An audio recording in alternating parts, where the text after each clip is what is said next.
Olá, meu irmão e minha irmã. Pode evangelizar, está no ar. E hoje estamos no nosso episódio sobre a quaresma, mais especificamente como viver a espiritualidade dentro da quaresma. E hoje vamos receber o bispo da Arquidiocese de São Salvador, o bispo auxiliar, Dom Walter Magno. Dom Walter, seja muito bem-vindo.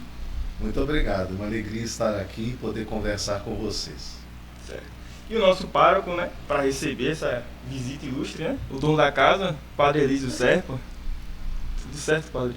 Tudo certo. Mas hoje o dono da casa é ele. Ah, Ele me empresta a chave da casa e eu abro a casa, cuido da casa. Estamos juntos, dono da casa maior. E a minha parceira de bancada, né, Gislana. Tudo bem, Gi? Tudo bem, graças a Deus. Qual a expectativa desse podcast? Gente, eu sempre digo que as expectativas são as melhores. Acho que o público já tá cansado de responder isso, mas é sempre isso mesmo. O ponto é sempre evangelizar.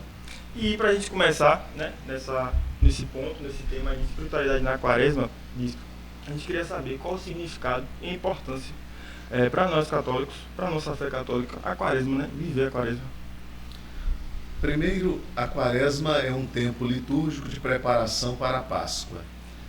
Penso que esse é o primeiro ponto que a gente precisa se ater sempre, não é? Nós temos 5 tempos litúrgicos fortes. A quaresma é o tempo de preparação para esse grande momento da celebração do mistério pascal de Jesus, a paixão, morte e ressurreição. Então, ter presente isso, a quaresma está essencialmente ligada à Páscoa. Para podermos viver a espiritualidade quaresmal, a gente precisa olhar um pouco historicamente o que significa esses 40 dias, né? Então, especialmente 2 lembranças bíblicas são fortes para nós e nos ajudam a compreender também a espiritualidade da quaresma. Primeiro, os 40 anos que o povo fica no deserto, indo à terra prometida, em busca da terra prometida. Então, são 40 anos de esperança, de expectativa, de encontro da terra da promessa, da terra onde corre leite e mel. Depois, a segunda referência bíblica são os 40 dias que Jesus passa no deserto, exatamente em oração, em jejum, se preparando, podemos dizer assim, para o grande momento de entrega do seu coração a Deus.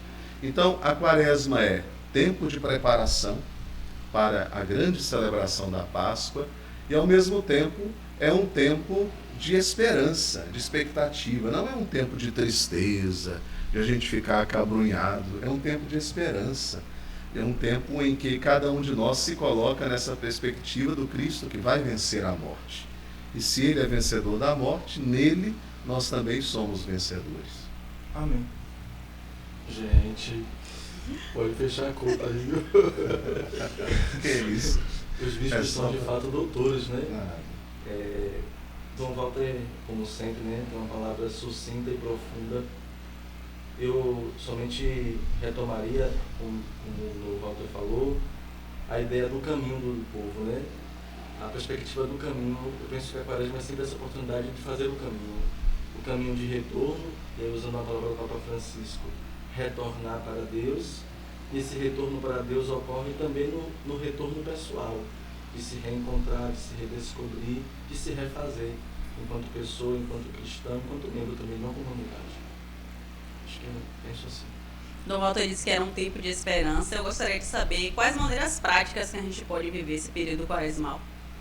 Olha, a própria espiritualidade da quaresma, ela nos apresenta, a partir daquilo que a Sagrada Escritura nos diz, 3 caminhos que são, diria, 3 formas mais plenas de viver essa espiritualidade quaresmal. Às vezes, a gente carrega demais no tempo quaresmal na experiência da penitência, e a penitência é entendida como um sofrimento, como algo que é terrível, difícil de carregar. Não é esse o espírito da quaresma.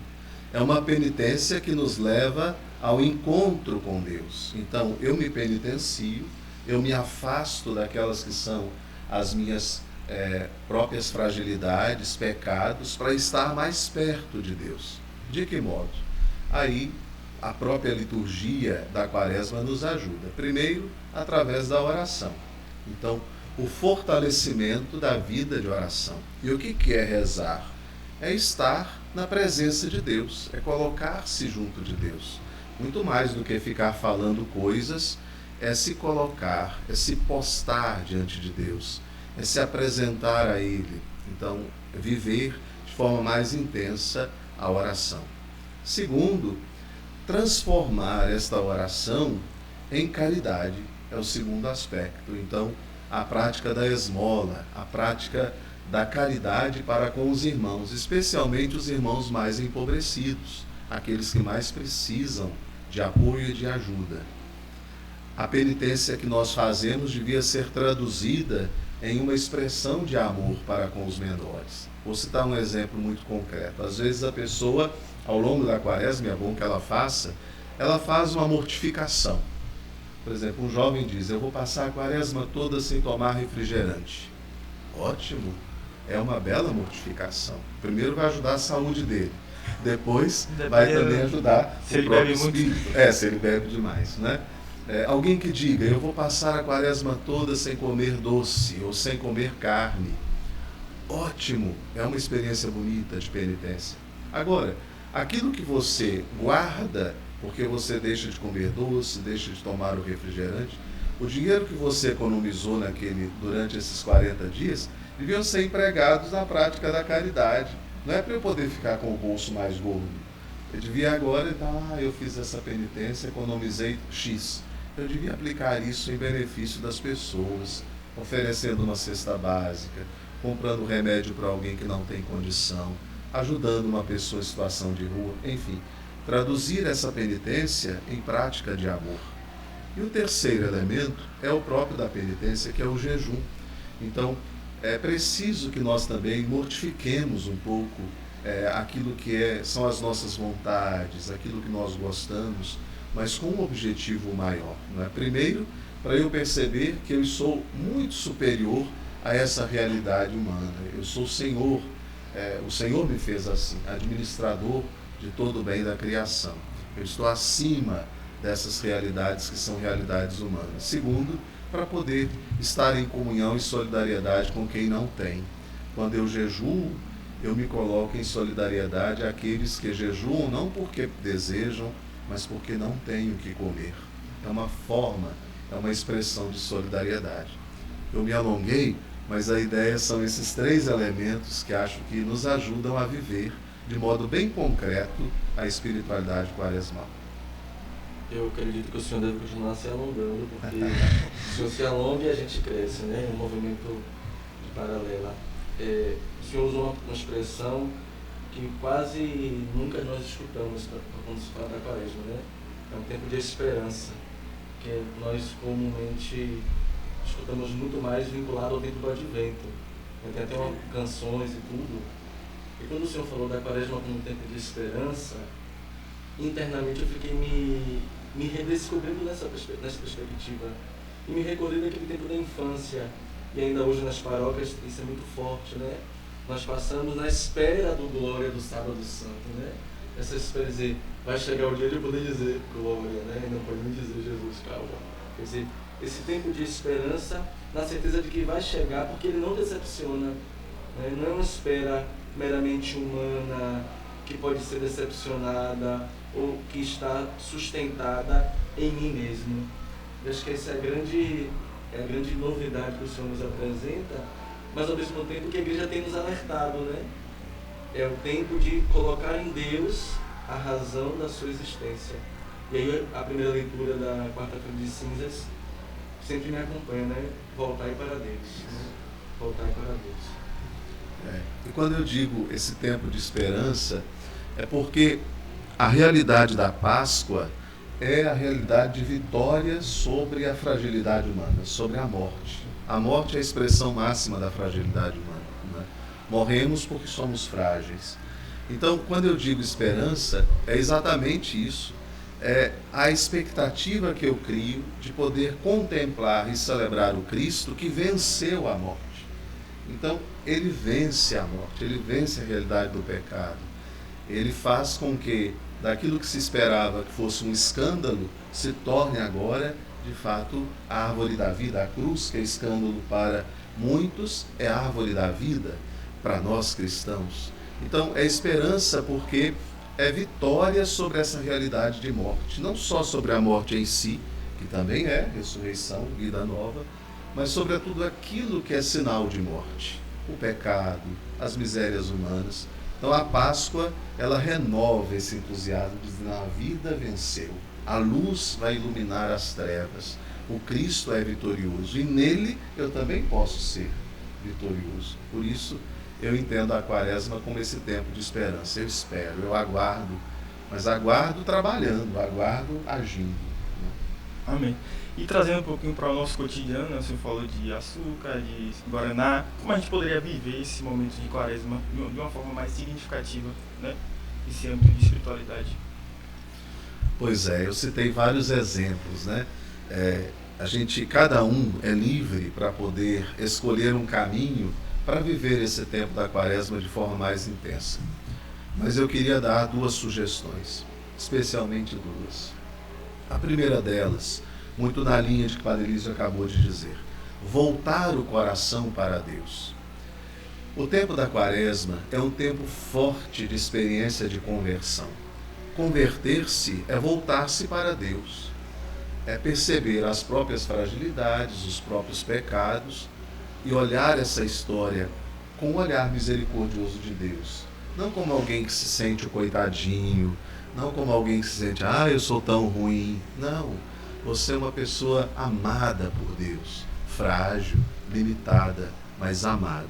Então, voltar para o Senhor. E aqui há um caminho de volta para o Senhor que é muito importante na Quaresma, que é a da confissão. Seria muito bom, e sugiro, convido, que cada um que nos acompanha que se confesse ao longo da Quaresma. Faça a sua confissão. A confissão sacramental. Ir lá, e aqui com certeza há momentos de confissão mais intensos também nesse período. Vá, se confesse, faça a sua experiência de sentir-se amado de novo. Experimentar a misericórdia de Deus. Então, confessar-se. E o segundo elemento que eu vejo como importante é também fazer um gesto concreto de amor. Às vezes a gente teoriza demais a caridade. É preciso que a caridade seja experiência concreta de vida, não algo só. Porque o amor não é só para ser cantado nos poemas, o amor é para ser vivido. Então não ficar teorizando a caridade, mas vivê-la. Então cada um tem muitas oportunidades de viver a caridade no dia a dia. Não é preciso ficar buscando oportunidades, não. Gosto de dizer, a oportunidade bate à nossa porta. Às vezes, no momento que você menos espera, você se encontra com uma pessoa desesperada e você pode aliviar aquele desespero com uma palavra de encorajamento, com uma acolhida bonita, com um abraço sincero. Às vezes você tem na porta da sua casa alguém que bate a campainha e toca na porta e pede o alimento. E você tem dentro de casa um alimento que está ali, às vezes que poderia ser, você nem vai usar, porque alguém não gostou, não quis, não quer, pode oferecer, mas não oferece. Então, são oportunidades concretas. Queria dizer isso, né? Não teorize a prática do amor. Pratique o amor. Coloque em prática a caridade. Porque se não houver caridade, o hino à caridade de São Paulo nos ensina, né? Posso falar muitas línguas, posso ser profeta. Se não tiver amor, de nada adianta. Colocar em prática o amor. O que eu tenho para dizer é vontade de sair daqui e colocar em prática. Ótimo. Esse é o objetivo. A gente vai praticar o amor, passando para a próxima pauta. O Walter é muito assertivo, né? Muito assertivo. Embora ele se sinta sucinto, mas o sucinto dele não nos traz uma ideia de limitação, muito pelo contrário. Talvez seja o emprego da palavra sucinto de maneira mais bonita, né? É profundidade, né? É profundidade. E a partir da pergunta deles, eu vou me tornar um apresentador para perguntar também. Porque como um doutor a gente precisa da vida, Deu né? brecha, não vai notar. A vida que precisa trazer. Aqui na paróquia nós temos, por exemplo, uma experiência, até o senhor já sabe, até nos ajudou, que são as penitências semanais, né? As penitências semanais. E eu percebo que isso, sobre certos aspectos, ajuda muito Até a mim, porque eu sou o primeiro a fazer a penitência, né? E essa semana a nossa penitência foi dizer virtudes às pessoas que elas possuem, né? E fiz uma experiência interessante, porque ao fazer isso e ao fazerem comigo também, nós tocamos aquilo que o Senhor falava, né? Que é ofertar à pessoa uma nova possibilidade da própria vida. Porque nesse sentido a gente às vezes se vê ou vê o outro de maneira muito limitada. E a Quaresma, nesse movimento do caminho de voltar para Deus, de voltar para si, de voltar para o outro, abre também meios, né? Abre estradas que nos ajudam a fazer um outro caminho na própria história de vida, na própria caminhada da igreja. E aí aí vem a pergunta, né? Diante destas realidades que nos tocam, que nos alcançam, e que nós podemos colaborar com uma palavra, com uma atitude, ou mesmo com oração, que a oração também nesse sentido sustenta e fortalece, e quando ocorre de nós, e muita gente chega para nós padres, o Senhor escuta isso também, sem saber como fazer, ou mesmo como se aproximar e dizer da sua própria fragilidade. Como é que o Senhor ajudaria a gente a dizer a essas pessoas que não tenham vergonha, por exemplo, da confissão, com um pároco, que pode vir, ou que pode procurar qualquer padre, que é confissão sacramental, com um sacerdote é confissão, independente do nome, da paróquia, do lugar, ajudando esses nossos irmãos e a nós padres também, a ajudá-los a perder o medo da fragilidade. Nós temos um certo receio da fragilidade, a fragilidade nos incomoda. Gislana, por exemplo, como profissão, ela é da área da psicologia, né? E às vezes nós conversamos um pouco sobre isso, e a fragilidade nos inquieta, porque toca, de fato, como o senhor me disse, aquilo que nós não queremos ser frágeis, limitados. Como o senhor poderia nos ajudar a ajudá-los? E aí eu digo enquanto sacerdote, enquanto membro da grande comunidade de batizados. Primeiro, é muito bom que a gente sinta um pouco de vergonha sobre as próprias fragilidades. Vejo que isso é bom, isso é salutar espiritualmente. Seria muito ruim se a gente achasse que um pecado que a gente comete fosse algo tão normal que a gente pudesse conviver com ele assim, com tranquilidade. Não. O pecado nos deforma. O pecado não faz parte da nossa vida. Não deve. Tanto que a gente se arrepende, pede perdão, exatamente para dizer, olha, isso não toca a minha vida. Eu não quero viver assim. Quero viver de forma nova. Então, a primeira grande questão é enxergar o ministro ordenado como alguém que age em nome do próprio Senhor.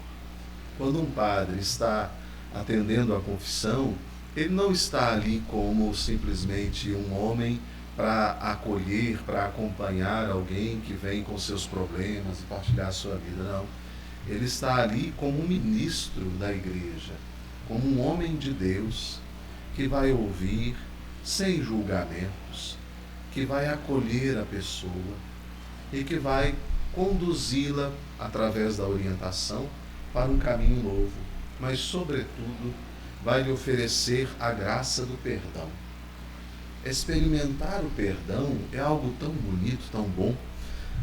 Às vezes a gente vê e percebe algumas pessoas que quando saem da confissão dizem assim, ó, parece até que eu posso voar, tô leve.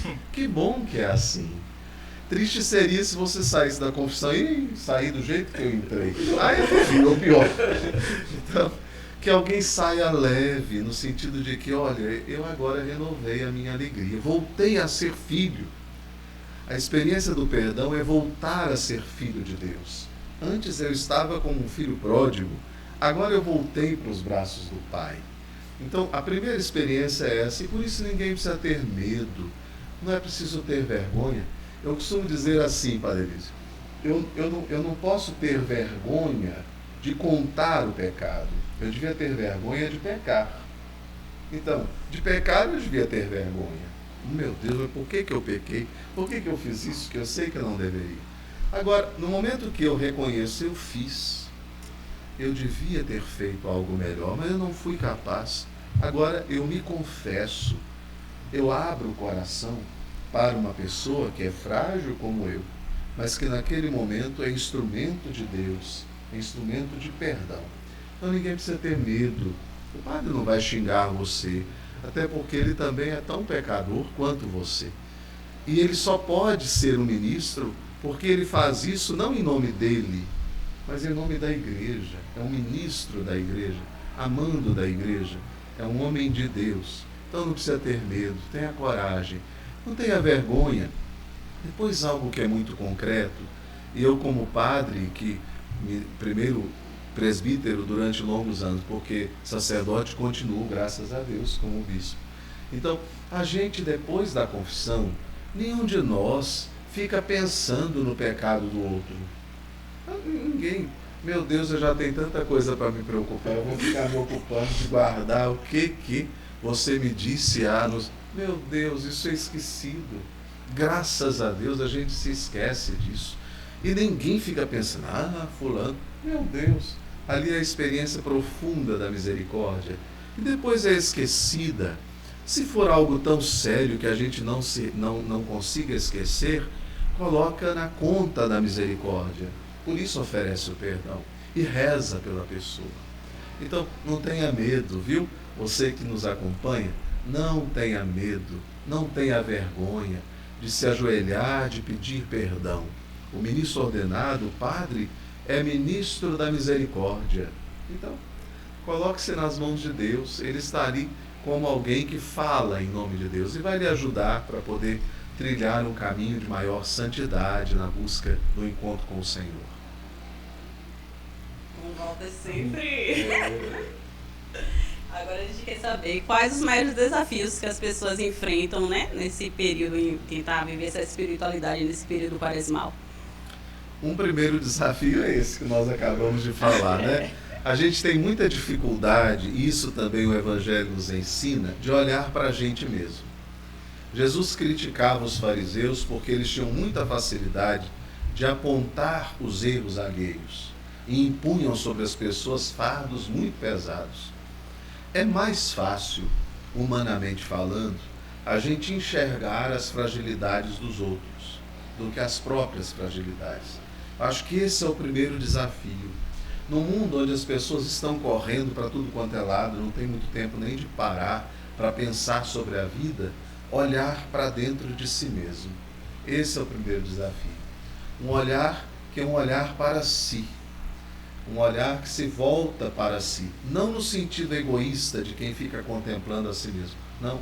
É um olhar para a própria história, para enxergar nela os sinais de Deus e as fragilidades humanas. Eu vejo que esse é o primeiro grande desafio. E a Quaresma, ela é oportunidade para isso. A própria liturgia da Quaresma, que ela é menos efusiva, ela é mais centrada, ela ajuda a gente a refletir mais. É bom que haja mais silêncio, tanto que a gente não tem o hino de louvor, não tem o glória, não deve ficar batendo palma. Nosso povo gosta muito de bater palma, né? Até para qualquer coisa bate palma. O tempo da Quaresma é um tempo que a gente deveria se recolher mais. Esse recolher-se é possibilidade de olhar para si, para poder, contemplando a própria vida, ser melhor. A segunda dificuldade que eu vejo está muito ligada a essa. É a dificuldade de as pessoas, de fato, rezarem. As nossas experiências de oração, muitas vezes, elas são mais falatório do que oração. Eu sinto que é importante que a gente tenha, na oração, mesmo comunitária, momentos de maior intimidade com Deus. Silêncio. Dia desses eu participei de uma adoração santíssima em uma de nossas paróquias. Eu fui à paróquia e o padre pediu que pudesse participar desse momento. Foi tão bonito. Havia momentos mais profundos de oração e eu percebi assim, a igreja estava repleta, aquele silêncio. Silêncio que não é só ausência de barulho, é mais do que isso. Porque a ausência de barulho é até fácil de fazer. Mas o silêncio enquanto contemplação de Deus, o silêncio enquanto encontro com Ele, é mais difícil. Por isso é um desafio. Fazer silêncio. Às vezes a gente tem tanta dificuldade de fazer silêncio, E mesmo quando a gente está sozinho, a gente cria mecanismos. Hoje, com esses fones, a gente está sozinho, mas está com o fone no ouvido. Está dentro de casa e liga, coloca o celular no último volume para você poder... Dificuldade de fazer silêncio. Acho que esse é um outro desafio concreto da Quaresma. E um outro, que é o terceiro, que eu vejo, às vezes é o medo. Há muitas pessoas que ainda têm, por uma questão cultural, não sei se aqui na Bahia é tão presente, mas eu sou mineiro, então na minha região havia muito medo da Quaresma. As pessoas diziam assim quando eu era criança: cuidado, menino, o demônio está solto. E eu ficava pensando, e hoje eu digo, antes fosse só na Quaresma. O demônio está aí, está o tempo todo. Nós precisamos nos cuidar, porque... Então esse medo faz com que as pessoas não vivam a experiência quaresmal mais profunda. Que haja a experiência do mal, e que o mal esteja aí nos tentando o tempo todo, está. O próprio Jesus experimentou as tentações do deserto. Se o próprio Cristo foi tentado, nós não vamos ser? Vamos. O que é a tentação? É exatamente a força do mal tentando nos atrair. Mas na força de Deus, na presença dele, voltando-me para ele, eu sou mais forte do que a tentação. O bem é muito mais forte que o mal. A força de Deus, ela é infinitamente maior, mais forte do que do demônio. Então, se eu estou com o Senhor, não tenho medo não. Eu enfrento as dificuldades. Então, não ter medo, fazer a experiência de Deus, porque Deus não tira nada. Bento XVI dizia isso, né? Deus não tira nada, Deus dá tudo. Não precisa ter medo dele. Não sei se foi isso que você perguntou, se eu divaguei demais. Não, foi respondido, sim. Eu só queria complementar dizendo que acho que um grande desafio que as pessoas, pelo menos eu escuto muito, como nós temos hoje, e isso sobre certo aspecto é bom, muitas possibilidades de vivência quaresmal, oração, práticas diversas de jejum, de caridade, é das pessoas olharem a prática do outro, né? E pensarem, por exemplo, né? Uma prática comum que algumas pessoas têm feito, né? Tem ajudado muita gente, é a oração de madrugada. E aí você se pergunta, mas eu não consigo rezar. Talvez você não consiga, talvez esta penitência não te ajude, e você encontrar a sua penitência, né? E naturalmente é um exercício de encontro consigo e com Deus. Eu digo isso porque às vezes a gente quer usar o sapato do outro, né? Claro que às vezes o sapato do outro pode estar mais lustrado, mais bonito, só que a gente tem que lembrar que para ficar lustrado e bonito, o outro precisou fazer um esforço, né? Limpar o sapato dele. Então, pensar também a sua experiência quaresmal como sendo uma experiência pessoal. E aí entra aquilo, né, que os fariseus não faziam. É o tempo todo olhando para o outro, que nem assim se permitiam avaliar, ponderar, se perguntar: e eu, o que é que vai me fazer bem? O que é que vai me ajudar?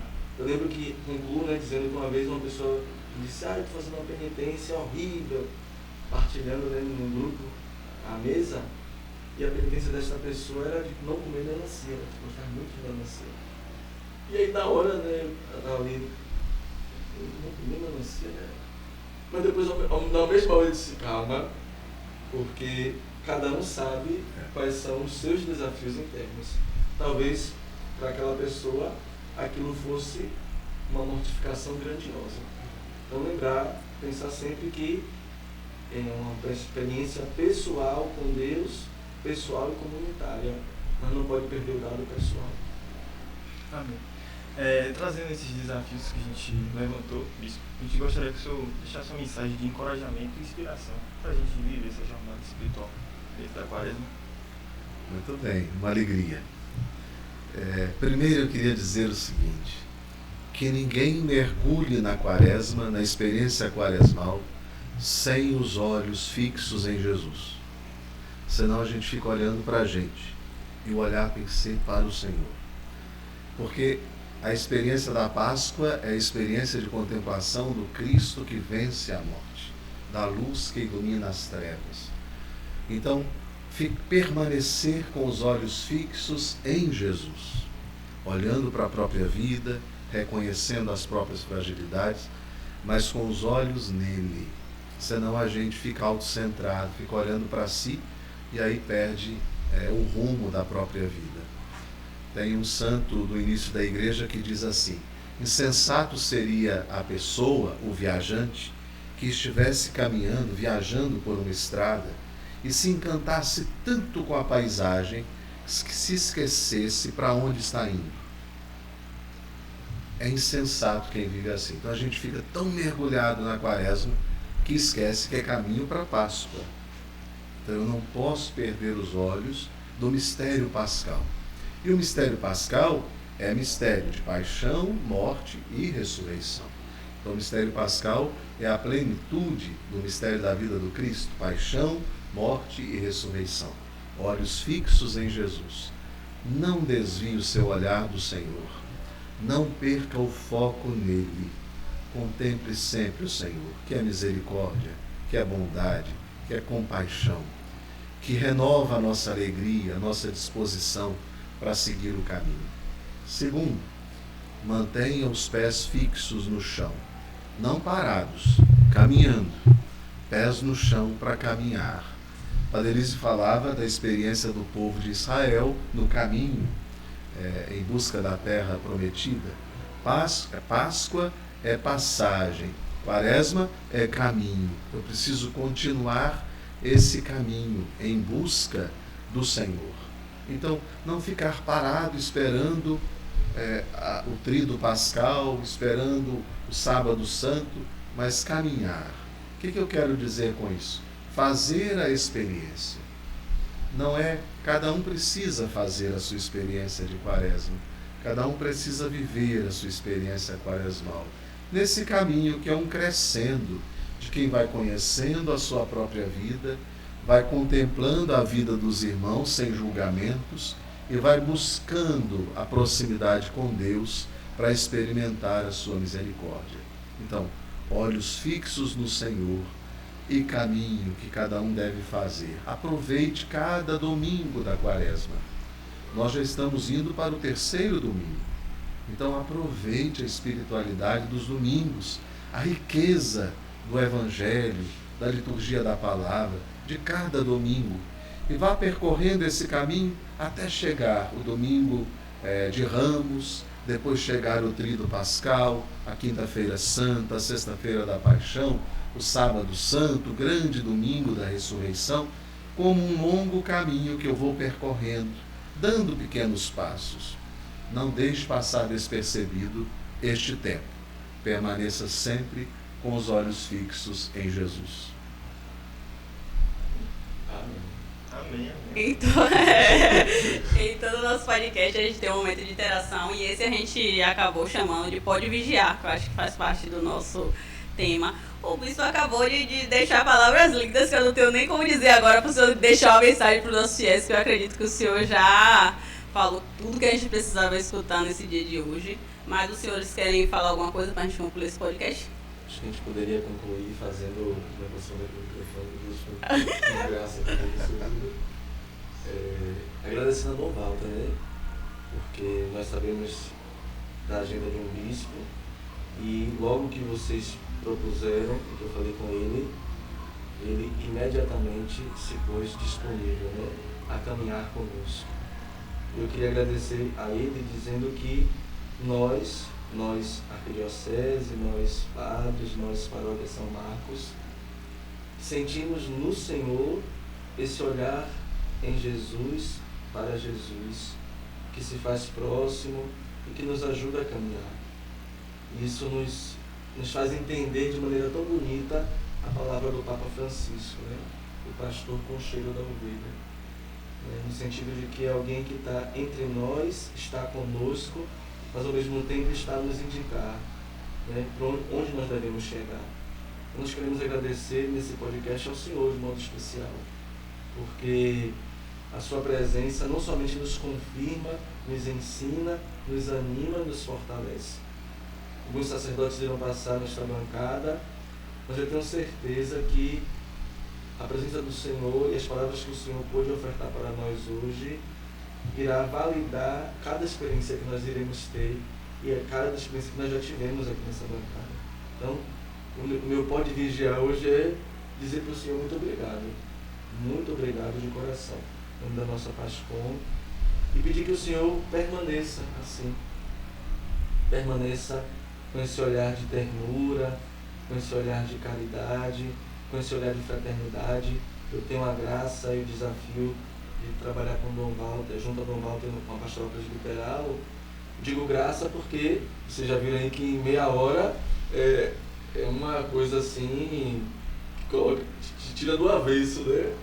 Mas é um desafio justamente por isso, porque é um bispo que tem o tempo todo a alegria de dizer que viveu bem o seu ministério sacerdotal enquanto padre e vive essa plenitude hoje no episcopado.